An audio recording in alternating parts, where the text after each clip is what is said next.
नमस्कार प्यारे मित्रों, आज के कहानी का शीर्षक है सुख दुख का साथी कौन। एक बार की बात है, एक अमीर आदमी था। एक बार उसने सोचा कि क्यों ना समुद्र में घूमने चला जाए।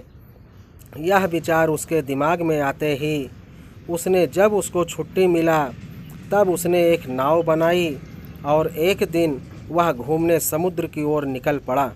जब वह समुद्र के किनारे पहुंचा तब उसने अपनी बनाई हुई नाव को समुद्र में उतारा और उस नाव पर बैठकर और समुद्र में घूमने निकल गया। जब वह व्यक्ति घूमते घूमते आधे समुद्र में पहुंचा ही था कि अचानक एक जोरदार तूफान आया और उस तूफान में उसकी नाव पूरी तरह से तहस नहस हो गई।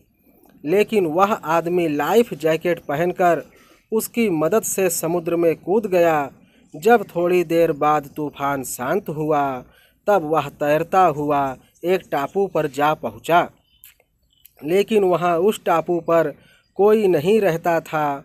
उस टापू के चारों ओर समुद्र के अलावा कुछ भी नज़र नहीं आ रहा था। तब उस आदमी ने सोचा, जब मैंने अपनी पूरी ज़िंदगी में किसी के साथ कभी किसी का बुरा नहीं किया तो मेरे साथ ऐसा क्यों हुआ। इसी तरह सोचते सोचते सुबह से शाम हो गया।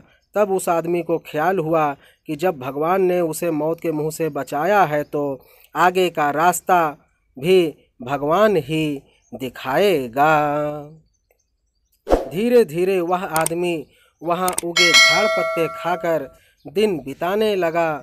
जब इसी तरह रहते रहते कुछ दिन बीत गया तो उसके अंदर से भगवान के प्रति जो उसकी श्रद्धा थी वह धीरे धीरे टूटने लगा।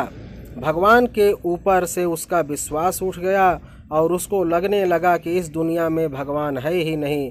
फिर उसने सोचा कि अब पूरी ज़िंदगी यहीं इसी टापू पर ही बितानी है तो क्यों ना एक झोपड़ी ही बना लूँ। फिर उसने वहाँ झाड़ की डालियों और पत्तों से एक छोटी सी झोपड़ी बनाई। उसने मन ही मन में कहा कि आज से झोपड़ी में सोने को मिलेगा, आज से बाहर नहीं सोना पड़ेगा। रात हुई ही थी कि अचानक मौसम बदलने लगा और ज़ोर ज़ोर से बिजलियां कड़कने लगी कि तभी अचानक एक बिजली उस झोपड़ी पर आ गिरी और झोपड़ी धधकते हुए जलने लगी।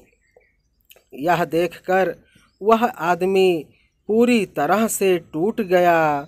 उसके अंदर भगवान के प्रति जो थोड़ी बहुत भी श्रद्धा थी वह भी खत्म हो गया।